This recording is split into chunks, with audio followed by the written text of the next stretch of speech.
Will the path you choose lead you to happiness? It'll be fun to find out what happens to the characters in these books, chosen just for us by Claire Kint from the Crest Family Branch of the Brown County Library. Good morning. Good morning. I like what you just said. Right before we went on, I'm gonna call you out on this. You said, I read for entertainment.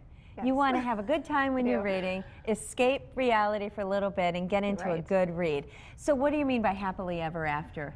Well, not everybody's happily ever after is the same. You know, these aren't necessarily all romance books. You know, the typical boy meets girl, girl hates boy, they end up together.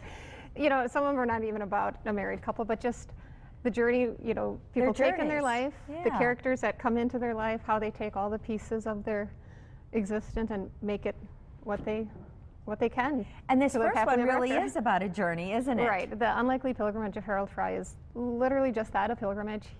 Receiving a letter from a long-lost colleague saying goodbye. She's in hospice. And he writes his reply and goes to his mailbox to send it on and decides to just keep walking.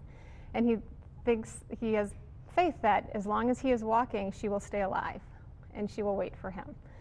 And along the way, the cast of characters that come along are, you know, it's a lot of fun, and really, you know, sort of what you leave behind, the demons you face, and you know what it all means at the end. So he's running into people he's never met before, and not one. Right? Oh, cool. So okay, that sounds good.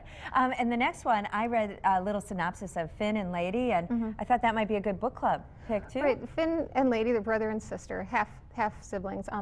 Finn's mother dies, leaving him orphaned. The father had died a while ago. And Lady, his very eccentric, flamboyant half-sister, much older, becomes his guardian, and he's sort of swept into her wild lifestyle, set in the mid-60s in Manhattan. And Finn is only about 11 years old, right? And was, you know, spent most of his life in Connecticut on a farm. So he finds that really family is what you make of it. They come in all shapes and sizes, and maybe it's not necessarily the Lady taking care of him, but he might be taking care of her. Lady, so. This one you have in CD form? Right, and well, that one really is just a fun romance. But Wedding Night by Sophie Kinsella sets in the Greek island of Ikonos. They run away together.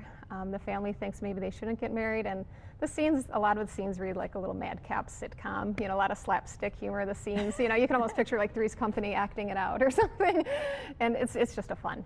Now, is that the one where they had made a pact earlier in their life? If they were single at 30, yes. They would find each other again, and they're both single at 30. Right. Okay, very good. Do you like to read your books or listen to your books better? I listen to more than I read, but I do like, it depends on the narrator for me. Well, we have time for just one more. The final one you brought is Jim Gaffigan's book. It's his latest memoir called Dad is Fat.